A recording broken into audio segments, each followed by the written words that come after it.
여론조사로 지금 이 순간의 민심을 좌표 위에 정확히 찍어보는 시간입니다. 여론의 좌표, 민심의 방향을 읽어주실 두 분 모십니다.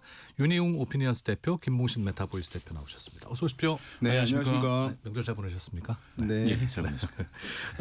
이번 그 연휴 기간에 갤럽 조사는 뭐 쉬었습니다만 지상파 3사에서 여론조사를 했죠. 네, 그렇습니다. 먼저 이재명 대통령 지지율부터 좀 살펴볼까요? 예, KBS, MBC, SBS 3사가 각각 조사를 했는데요. KBS 조사에서는 이재명 대통령 잘하고 있다라고 하는 국정운영 긍정평가가 65% 나왔고요. 또 MBC 조사에서는 64%, 또 SBS에서는 63%, 그래서 60% 중반대 내외를 기록을 하고 있었던 것이 확인되고 있습니다. 네. 이번 그 여론조사의 개요를 조금 설명드리자면은 KBS 여론조사는 KBS가 K스탯 리서치에 의뢰해서 조사한 것으로 지난 10일에서 12일 전국 만 18세 이상 남녀 1,012명을 전화 면접 조사한 결과고요. 표본 오차는 95% 신뢰 수준에서 플러스 마이너스 3.1%포인트입니다. MBC는 15일 공표를 했는데요. 코리아 리서치 인터내셔널이 조사한 것으로 지난 11일에서 13일 전국 만 18세 이상 남녀 1,000명을 무선 전화 면접 조사한 결과입니다. 표본 오차는 95% 신뢰 수준에서 플러스 마이너스 3.1%포인트고요. SBS는 16일 공표를 했습니다. 입소스 주식회사에 의뢰해서 조사한 것으로 지난 12일에서 14일 전국 만 18세 이상 남녀 1,004명을 무선 전화 면접한 결과고요. 표본 오차는 95% 신뢰 수준에서 플러스 마이너스 3.2%포인트입니다. 자세한 내용은 중앙선거 여론조사 심의위원회 홈페이지에서 확인하실 수 있습니다. 어쨌건 뭐 긍정평가가 여전히 많이 나오고 있네요. 네, 이 이유 뭐 긍정평가와 부정평가 이유는 어떤 것이었는지 좀 살펴볼까요? 예, KBS하고 MBC에서는 이제 경제 민생이 가장 그 긍정평가 이유로 많이 나왔는데요. 이게 매주 말씀드렸던 이제 한국갤럽과 다른 거는 한국갤럽은 자유응답식입니다. 네. 근데 이제 이 경우에는 그 선택지를 좀 주고서 이제 받는 경우인데요. 그렇게 됐을 때 한 절반 정도가 경제 민생을 응답했습니다. KBS 조사에선 경제 민생 51, 소통 29, 외교 14. 최근에 이제 외교 행보가 이제 크게 도드라진 게 없으니 당연히 이제 소통과 관련된 그리고 그 소통을 통해서 경제 민생에 성과가 있다라는 정도의 이야기들이 나오고 있다. 이렇게 되면은 요거는 대통령이 이제 취임한 지 1년이 채 안 됐긴 했습니다만 성과 중심으로 이야기가 되고 있다라는 거고요. 한 가지 독특한 게 있습니다. 최근에 그 네. 이재명 대통령의 국정 긍정 평가에서 지금 KBS 조사에서 긍정 평가가 방금 그 윤희용 대표님 말씀 주신 게 이제 65 나왔다고 했지 않습니까? 네. 이것 자체도 결코 낮은 게 아닌데 요거를 원래 물어볼 때는 4점 척도 그러니까 4개로 물어봅니다. 매우 잘하고 있다, 잘하는 편이다. 잘못하는 편이다, 매우 잘못하고 있다. 이렇게 4개로 물어볼 때 네. 매우 잘하고 있다가 40 나왔습니다. 가운데 잘하는 편이다가 25 나온 거예요. 예. 그러니까 매우 잘하고 있다. 그러니까 아주 강하게 긍정하는 분들이 10분이면 그중에서 4명이 강하게 긍정을 하고 있다. 이건 독특하죠. 왜냐하면 과거에 보면 이렇게 대통령 긍정률이 높은 경우에도 중간에 있는 잘하는 편이다, 잘못하는 편이다 이렇게 좀 소극적인 응답 있지 않습니까? 네. 그게 조금 더 비율이 높거나 아니면 비슷했거나 이랬습니다. 네네. 그런데 지금은 40대 25 그래서 합쳐서 65가 잘하고 있다. 이건 독특하죠. 아주 적극적인 긍정층이 많고요. 그리고 잘못하는 편이다가 12 매우 잘못하고 있다가 15인데 두 개 합쳐서 27이지 않습니까? 네. 30이 안 됩니다. 그러면 소극 긍정 잘하는 편이다 하고 비슷한 정도예요. 이 정도라면 긍정에 대한 상당히 강한 어떠한 충성심 이걸 이제 마케팅 용어에서는 이제 충성심이라고 하는데 그 로열티가 보인다라는 거고요. 이번 조사에서 대구 경북에서도 59가 긍정 평가였습니다. 60 가까이. 그리고 나머지 뭐 60 다 넘고 심지어는 그 광주 전라에서 89인데 대전 세종 충청권에서 70 나왔습니다. 네. 이게 이제 여론에는 우리가 이제 여론의 높낮이, 수치의 높낮이만 많이 얘기하잖아요. 뭐 몇 프로다, 몇 프로 네. 높다. 그런데 사실은 여론에는 수치로 계산했을 때 높낮이도 있지만 그 자체에서 강도가 있거든요. 스트렝스. 그러니까 같은 30%라고 하더라도 강도가 아주 센 30%일 수도 있고 네. 강도가 굉장히 낮은 30%일 수 있어요. 이건 사실은 다른 여론이거든요. 그러니까 강도가 센 것일수록 사실은 여론이 단단하다는 것을 보여주는 것이거든요. 그러니까 지금 뭐 이재명 대통령 국정 수행에 대해서 방금 말씀해 주신 대로 매우 잘한다라고 하는 이제 강도가 높은 이제 긍정 평가를 하고 있는 것이니까 그 안정성이 좀 확인되는 것이라고 할 수가 있을 것 같고요. 지금 이제 아까 말씀해 주신 대로 잘한다고 하는 분들한테 그럼 잘한다는 이유가 무엇이냐 했을 때 경제 민생이 매우 높게 나왔잖아요. 예. 사실 경제 민생이 잘한다는 이유로 막 50% 넘게 나오기는 쉽지 않거든요. 근데 최근에 좀 더 높아진 측면이 있는데 아마도 그것은 그 이전에는 주가가 코스피가 5천이 넘어가면서 나타나는 이제 평가들이 많이 반영이 됐는데 최근에 좀 경제 민생이 더 높아진 것은 아마도 대통령이 부동산 이슈에 관해서 적극적으로 언급을 하고 그것이 좀 이번에는 좀 뭔가 문제가 해결되는 것 아니야라고 하는 기대감을 높이면서 추가적으로 이제 응답자들이 경제 민생 잘한다라고 하는 이유가 많아진 그 배경이 된다고 할 수 있을 것 같습니다. 네. 그러니까 3사 여론조사 중에서 이제 KBS, SBS 여론조사에서 긍정평가 1위가 경제 민생으로 나왔는데 여기에 반영된 게 이제 최근에 대통령의 부동산 안정화에 대한 강한 의지가 반영된 것 같다. 네네 그렇습니다. 네. 김봉신 대표는 어떻게 보십니까? 예, 맞습니다. 이게 참 재미있는 게요. SBS 조사에는 이 부동산과 관련해서 잘잘못을 그러니까 잘했느냐 못했느냐를 물어봤는데 그게 52가 나왔습니다. 잘했다가 긍정. 잘했다가. 네. 아니 근데 부동산 긍정률 52는 이게 지금 역대급이거든요. 그래요? 네, 그렇습니다. 최근까지만 하더라도 20%대였습니다. 갤럽 조사에서. 그러니까 대통령 긍정률이 60% 선을 살짝 높게 그보다 약간 더 높게 형성되어 있을 때 외교는 63이 나왔었습니다. 네. 잘한다. 부문별로 본다면 그러면 경제라든지 복지가 40%대였거든요. 그때의 부동산이 20%대였는데 지금 SBS 조사에서 잘잘못을 물어봤더니 잘한다라는 긍정평가 52. 이거는 대단한 거죠. 그래서 지금 부동산과 관련해서 굉장히 크게 여론이 바뀌었다라는 거는 분명한 사실이고요. 그리고 더군다나 KBS 조사 같은 경우에는 이게 뭡니까? KBS 조사에서도 굉장히 높은 수치로 나온 게 또 하나가 있습니다. 네. 양도세 중과 유예, 그러니까 다주택자죠. 이거 유예 종료하겠다라는 것에 대해서 잘한 조치다가 65가 나왔습니다. 그러면 거의 3분의 2죠. 그러면 요와 관련된 계속해서 메시지가 나오고 있는 것은 대통령 긍정률에도 강하게 상방 압력으로서 떠받쳐주는 그런 역할을 할 걸로 보이고요. 그렇게 따진다면 부동산과 관련된 이 이슈 파이팅에서 대통령이 이니셔티브를 쥐었다. 예, 전국 주도권을 쥐었다라고 봐야 될 것 같습니다. 네. 부동산 정책은 사실은 좋은 평가를 받기가 근본적으로 쉽지 않은 이제 이슈이긴 합니다. 왜냐하면 그 정책의 대상자들 같은 경우는 상이한 두 개의 그룹으로 나뉘어져 있는 정책이거든요. 그러니까 집이 있는 사람과 없는 사람이 나눠져 있잖아요. 그러니까 이것이 규제가 강화되고 또 뭐 대출이 안 되고 뭐 이렇게 되면 피해를 보는 쪽이 명확하고 또 혜택을 보는 쪽이 명확한 것이거든요. 그러니까 어떤 정책을 한다고 했을 때 이제 절반 이상의 효과를 얻는 긍정적 평가를 얻기가 쉽지 않은 이슈임에도 불구하고 최근 부동산 관련한 정부 정책에 대한 어떤 기대감들 평가를 보게 되면 절반 이상이 긍정적 평가를 하는 그 사항들이 질문들이 많이 나오고 있어요. 응답들이. 네. 그것은 이전 정부에서 부동산 정책을 다뤘을 때 나왔던 응답들과는 상당히 좀 다른 흐름을 보여주고 있다. 그래서 이것이 지금 이제 그 과정에 있는데요. 최종적으로 그 결과가 어떻게 나오는지에 따라서 이재명 대통령에 대한 또는 현 정부에 대한 평가에 대한 긍정적 평가의 안정성 여부에 상당히 영향을 줄 수 있는 그런 요인이 될 것 같습니다. 그러면은 일부에서는 이제 계속 나오는 그 정부의 부동산 대책 그리고 이재명 대통령의 발언에 대해서 부동산을 과연 잡을 수 있을까 이렇게 의문부를 갖고 있다가 네. 지금의 이제 흐름을 보면서 부동산도 안정화시킬 수 있으네 이런 기대감이 반영된 수치라고도 볼 수 있나요? 봐야 되는 거죠. 이 이슈 같은 경우는 이제 이재명 대통령이 언급을 많이 하잖아요. 그 언급을 많이 하는 것은 단순히 이제 여론을 좀 우호적으로 만들려고 하는 측면도 있을 수 있겠지만 실질적으로는 시장이 정부 정책이 이대로 실현될 것이다라고 하는 신뢰. 믿음을 갖게 하기 위한 시도일 가능성이 높거든요. 네. 그러니까 방금 이제 진행자께서 말씀해 주신 부분 같은 경우에 그러면 사람들이 혹시 이것을 하다가 그만둘 거야, 바뀔 거야 정부가 뒤로 물러설 거라고 이전 정부에 대한 학습 효과 때문에 갖고 있을 텐데 지금 이렇게 가는 거 보니 이 정부는 끝까지 갈 것 같네라고 하게 되면 이 정책대로 실행이 될 거고 그럼 규제가 실천이 될 것이고 그러면 빨리 이제 매물을 내놔야겠네라고 하는 것으로 이루어지게 되면 시장이 굉장히 잘 작동하고 그 정책이 성공적인 효과를 얻는다는 것이거든요. 네.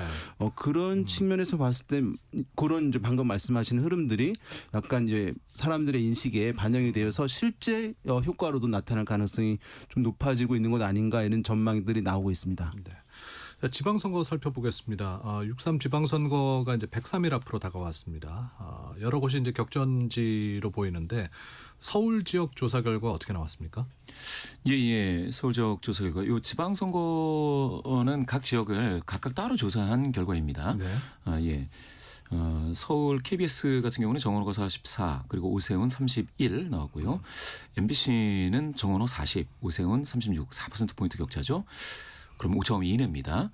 SBS 조사는 정원호 38에 오세훈 36이니까 2%포인트 격차입니다. 이 각사가 다 다르게 나왔네요. 다르게 나왔습니다. MBC하고 SBS는 오차범위 이내 4%포인트, 2%포인트 격차가 오차범위 이내 안으로 들어갔는데요. 그런데 KBS 조사에서 44대 31이면 13%포인트 오차범위를 훨씬 뛰어넘었죠. 정원호 구청장이 더 우세하게 나왔습니다. 여기에서 재미있는 것은 오세훈 시장 KBS 조사에서요. 오세훈 시장 잘하고 있다가 37입니다. 네. 그런데 그 오세훈 시장이 소속되어 있는 국민의힘 지지도는 27입니다. 10%포인트 격차 있죠. 네. 근데 오세훈 시장 가상 대결에서는 그 사이 정도를 얻고 있습니다. 31 그리고 박주민하고 하면 34로 올라가긴 하죠. 네. 박주민 37 그리고 오세훈 34.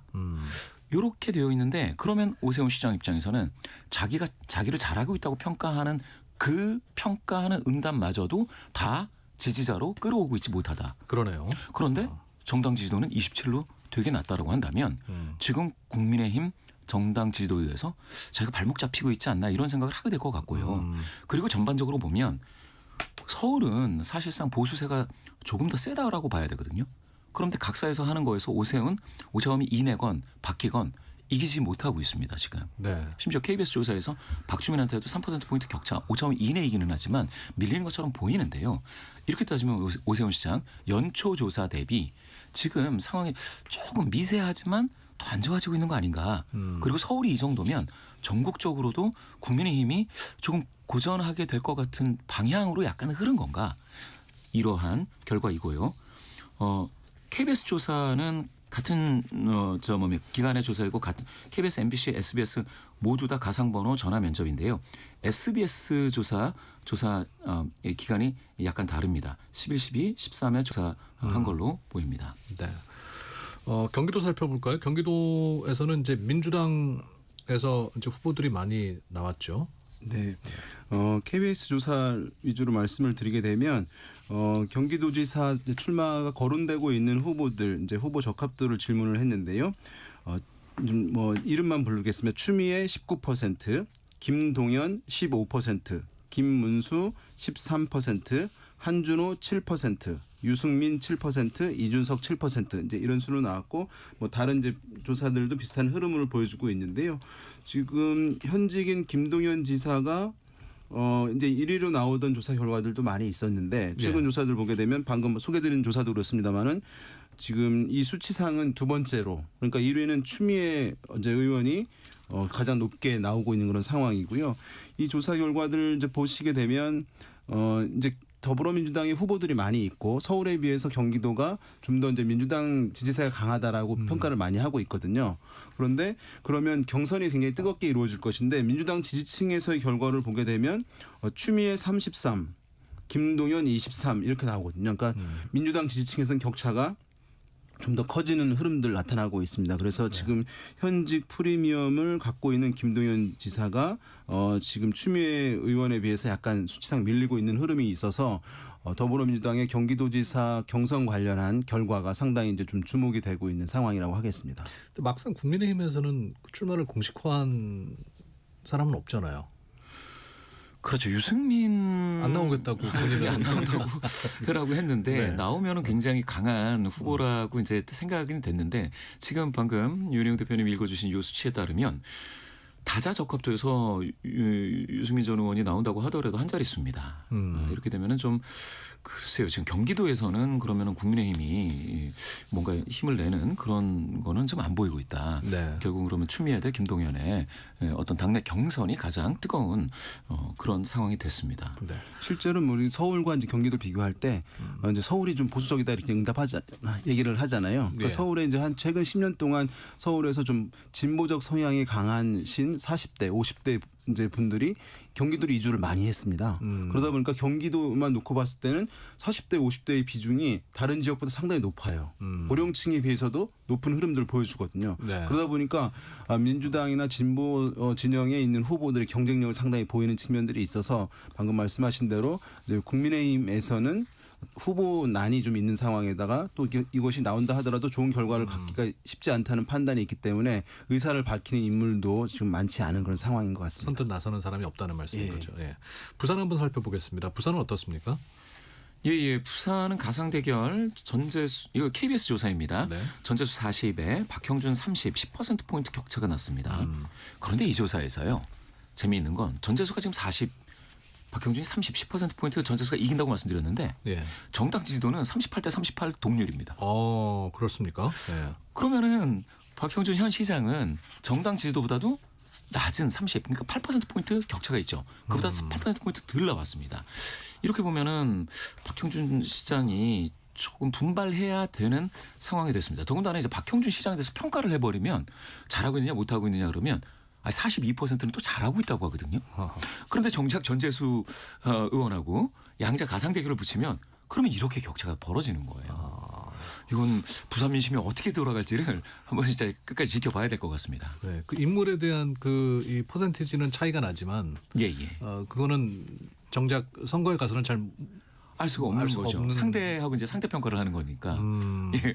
예. 그래서 이제 과거에도 보게 되면 부산과 경남 같은 경우에도 민주당 후보들이 초반에는 앞서가는 경우들이 많이 있었어요. 예. 근데 선거 이제 막판으로 갈수록 이제 이것이 보수세가 이제 워낙 기본적으로 갖추고 있다 보니까 이제 막판에 어쨌든 결집도가 이제 있게 돼서 굉장히 팽팽하게 경쟁 구도로 전개되는 경우들이 많이 있었는데 지금도 이제 전재수 후보 상당히 앞서가고 있는 상황이라고 할 수 있는데 과연 이제 국민의힘 또는 보수세가 막판에 어떻게 결집을 할 수 있을지 여부 그것들이 이제 주목되는 포인트 중에 하나라고 하겠습니다. 그러니까 100여일 정도 앞으로 선거가 남아 있으면 여기서도 앞으로 계속 변수가 생길 수 있는 기간입니까? 충분한 기간입니까 이게? 기간으로는 이제 충분하다고 할 수는 있습니다. 다만 이제 지금 보게 되면 그것이 양쪽 진영이 좀 정상적인 경쟁을 할 수 있을 때 이제 불확실성이 있고 또 변동 가능성이 있다고 얘기할 수 있을 텐데 지금 같은 경우에는 국민의힘이 이제 내부 상황 또는 윤석열 전 대통령과의 관계 이런 이제 내용 상황이 있기 때문에 당을 이제 그 짧은 기간 안에 얼마나 또 빠르게 정비하느냐 여부가 또 추가되어서 뭐 전망할 때 같이 살펴봐야 될 것 같습니다. 강원지사 살펴볼까요? 네. 네, 강원도 같은 경우 이제 KBS 조사 결과를 말씀을 드릴 텐데 여기도 801명을 대상으로 10일부터 12일까지 3일간 조사가 이루어졌는데요. 이 조사에서 이제 다자 대결 전체 여야 후보들 다 놓고 봤을 때 우상호 34, 김진태 22, 허영 5, 송기현 5, 이철규 3, 유상범 3, 박정아 3 이제 이런 흐름들로 나타났습니다. 그러니까 지금 얼마 전까지 대통령실 정무수석을 했던 이제 우상호 전 수석이 34%로 다자대결에서는 1위였고 예. 김진태 현 이제 강원도지사죠 22%로 2위를 달리고 있어서 양쪽에 사실상 경쟁력이 뚜렷한 인물들이 있어서 이 조사에서 1대1 가상 대결을 붙여봤습니다. 이 두 인물 대상으로 그래서 우상호 대 김진태 대 우상호를 붙였는데 우상호 44. 김진태 32로 12%포인트 이제 우상호 전 수석이 김진태 현 지사에 비해서 약간 우세하게 결과가 나오고 있는 그런 상황이라고 하겠습니다. 네. 여기는 뭐 부산처럼 좀 재미있는 그 좀 상황 설명 없습니까? 예. 강원도 조사에서요. 지금 보시면은 우상호 수석이 김진태 지사를 이렇게 12%포인트 격차로 크게 이겼지 않습니까? 네. 그런데 원래로 따지면은 여기가 우상호 수석이 이렇게까지 강하지 않았는데 연초에는 이렇게까지 강하지 않았습니다. 한 달 반 지나서 12%포인트 격차까지 벌어진 게 정말 크게 벌어졌다라고 봐야 될 것이고요. 그런데 김진태 지사도 역시 그런데 42%의 긍정률을 가지고 있는데도 고전을 면치 못하고 있다. 더군다나 제가 깜짝 놀란 거는 정당 지지도가 강원도에서 지금 46대 30 나왔습니다. 그러니까 더불어민주당 46 그리고 국민의힘이 30인데요. 그럼 16%포인트 격차라고 하면 강원도 민심이 많이 바뀌기는 했다라는 겁니다. 여기까지 들어야겠습니다. 자, 오늘 소개드린 여론조사는 중앙선거 여론조사 심의위원회 홈페이지 참고하시면 되겠습니다. 김봉신 메타보이스 대표, 윤희웅 오피니언스 대표였습니다. 고맙습니다. 네, 감사합니다. 네, 잠시 후 2부에서 뵙겠습니다.